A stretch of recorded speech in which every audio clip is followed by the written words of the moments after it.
Hey guys, Mustang Stampede. Want to do a quick video. What you're looking at right here is the Jegs line lock kit.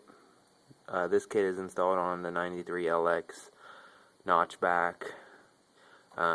Kit was pretty easy to install.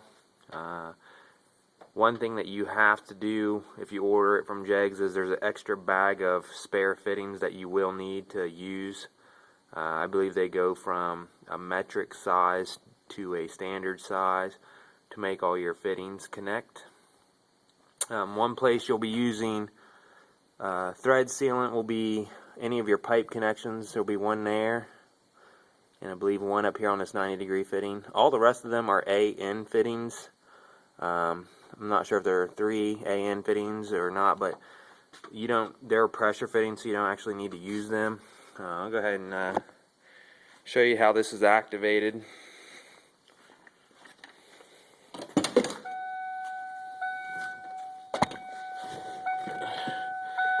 Made a little switch plate here. You can see the wires. I haven't really got a chance to hide the wires yet. Of course, this is the one that runs for this push button here. Take the key out. Sorry about that. And basically, as soon as you press it, you'll hear a solenoid, the solenoid for the line lock kicking in. What that does, it locks up the front brakes, and as you release your foot off the pedal, the front brakes hold, and it releases the back brakes so you can do a burnout. Also installed this auto gauge by Autometer, Tach light, or shift light and Tach combo. Also picked that up at Jegs. Had a little bit of an issue with getting the light to work on the back, so this is actually what this switch here is for. So the back light can be on. I tried using the fuse box with the illumination for the dash, and it refused to work. It either always stay on when you didn't want it on, or it wouldn't be on at all. So I went ahead and just put on a switch for him. Just close the switch, it turns off the light. I'll turn my flashlight back on. And how you set this auto gauge Autometer is basically whenever the car is not on, you just take this knob here and you actually just dial what you want. So if you wanted to dial 9,000 RPMs, you'd set it right there. When you start the car, it automatically come back down to 0, and that would be your shift point. I'll go ahead and bring it down to I'll just bring it down to 1500. And what I'll do is I'll go ahead and start the car and show you what this shift light looks like.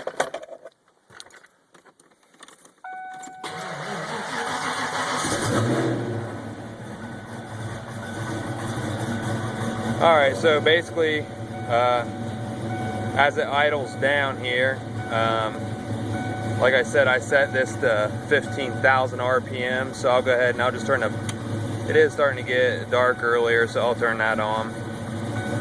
And basically you can see it's idling. It's going to drop down to about 900 RPMs probably once it calms down here. Now, whenever you'd be shifting the car hard and you want to know exactly when to shift, basically by monitoring the negative side of the MSD coil, this picks up the signal and knows what RPM you're at. So I'll just bump it here to, you can see how it just kicks on. If you take this is a nighttime cover, use it at the nighttime. If you don't have this on at nighttime, I'll show you how bright this thing is. I don't even know if you could see out the windshield without using a nighttime cover at night.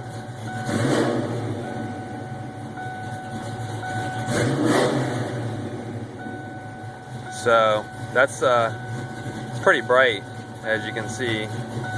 So that's how that works. Probably not going to test the line lock here in the inside the garage and try and do video at the same time. I still need to close the hood, and I'll check that out. But hey, if you got any questions about the line lock kit, I'll try and answer them. And if you have any questions about the install for the Tach gauge and shift light, let me know. I'll try to answer those as well. I did do the install for that, and it's pretty straightforward, so if you follow the instructions, you shouldn't have any problem. Hey, as always guys, thanks for watching the Mustang Stampede.